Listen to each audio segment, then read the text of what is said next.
استثنا اور اس کا 29واں باب جو 29 آیات پر مشتمل ہے۔ اسرائیلیوں کے ساتھ جس عہد کے باندھنے کا حکم خداوند نے موسیٰ کو موآب کے ملک میں دیا، اسی کی یہ باتیں ہیں۔ یہ اس عہد سے الگ ہے جو اس نے ان کے ساتھ ہورب میں باندھا تھا۔ سو موسیٰ نے سب اسرائیلیوں کو بلوا کر ان سے کہا، تم نے سب کچھ جو خداوند نے تمہاری آنکھوں کے سامنے ملک مصر میں فرعون اور اس کے سب خادموں اور اس کے سارے ملک سے کیا دیکھا ہے۔ امتحان کہ وہ بڑے بڑے کام اور نشان اور بڑے بڑے کرشمے تو نے اپنی آنکھوں سے دیکھے، لیکن خداوند نے تم کو آج تک نہ تو ایسا دل دیا جو سمجھے، اور نہ دیکھنے کی آنکھیں اور سننے کے کان دیے، اور میں 40 برس بیابان میں تم کو لیے پھرا،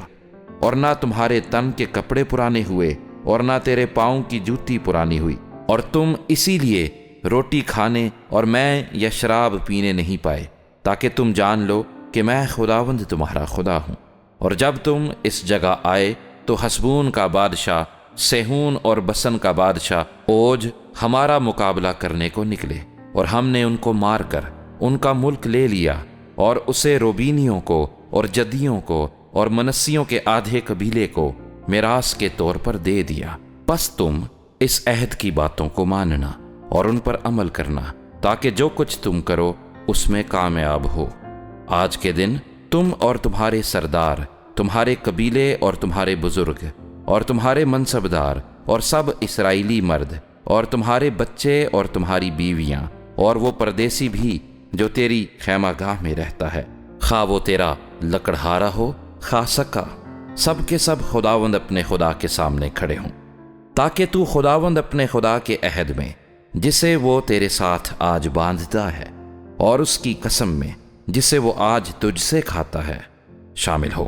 اور وہ تجھ کو آج کے دن اپنی قوم قرار دے گا، اور وہ تیرا خدا ہوگا، جیسا اس نے تجھ سے کہا، جیسی اس نے تیرے باپ دادا ابراہیم اور اسحاق اور یعقوب سے قسم کھائی۔ اور میں اس عہد اور قسم میں فقط تم ہی کو نہیں، پر اس کو بھی جو آج کے دن خداوند ہمارے خدا کے حضور یہاں ہمارے ساتھ کھڑا ہے، اور اس کو بھی جو آج کے دن یہاں ہمارے ساتھ نہیں، ان میں شامل کرتا ہوں۔ تم خود جانتے ہو کہ ملک مصر میں ہم کیسے رہے اور کیوں کر ان قوموں کے بیچ سے ہو کر آئے جن کے درمیان سے تم گزرے، اور تم نے خود ان کی مکروہ چیزیں اور لکڑی اور پتھر اور چاندی اور سونے کی مورتیں دیکھیں جو ان کے ہاں تھیں۔ سو ایسا نہ ہو کہ تم میں کوئی مرد یا عورت یا خاندان یا قبیلہ ایسا ہو جس کا دل آج کے دن خداوند ہمارے خدا سے برگشتہ ہو، اور وہ جا کر ان قوموں کے دیوتاؤں کی پرستش کرے، یا ایسا نہ ہو کہ تم میں کوئی ایسی جڑ ہو جو اندرائن اور ناگ دونا پیدا کرے، اور ایسا آدمی لعنت کی یہ باتیں سن کر دل ہی دل میں اپنے آپ کو مبارکباد دے اور کہے کہ خواہ میں کیسا ہی ہٹی ہو کر تر کے ساتھ خشک کو فنا کر ڈالوں تو بھی میرے لیے سلامتی ہے، پر خداوند اسے معاف نہیں کرے گا، بلکہ اس وقت خداوند کا قہر اور اس کی غیرت اس آدمی پر براگیختہ ہوگی،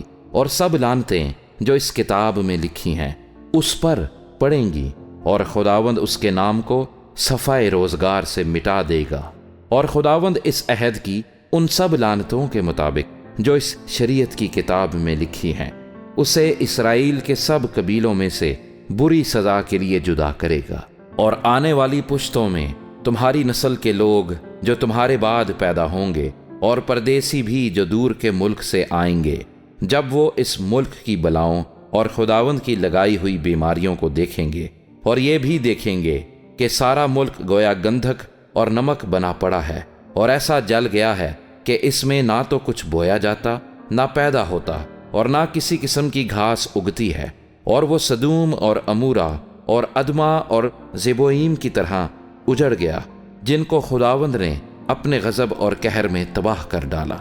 تب وہ بلکہ سب قومیں پوچھیں گی کہ خداوند نے اس ملک سے ایسا کیوں کیا، اور ایسے بڑے قہر کے بھڑکنے کا سبب کیا ہے؟ اس وقت لوگ جواب دیں گے کہ خداوند ان کے باپ دادا کے خدا نے جو عہد ان کے ساتھ ان کو ملک مصر سے نکالتے وقت باندھا تھا، اسے ان لوگوں نے چھوڑ دیا اور جا کر اور معبودوں کی عبادت اور پرستش کی جن سے وہ واقف نہ تھے اور جن کو خداوند نے ان کو دیا بھی نہ تھا۔ اسی لیے اس کتاب کی لکھی ہوئی سب لعنتوں کو اس ملک پر نازل کرنے کے لیے خداوند کا غضب اس پر بھڑکا، اور خداوند نے قہر اور غصے اور بڑے غضب میں ان کو ان کے ملک سے اکھاڑ کر دوسرے ملک میں پھینکا، جیسا آج کے دن ظاہر ہے۔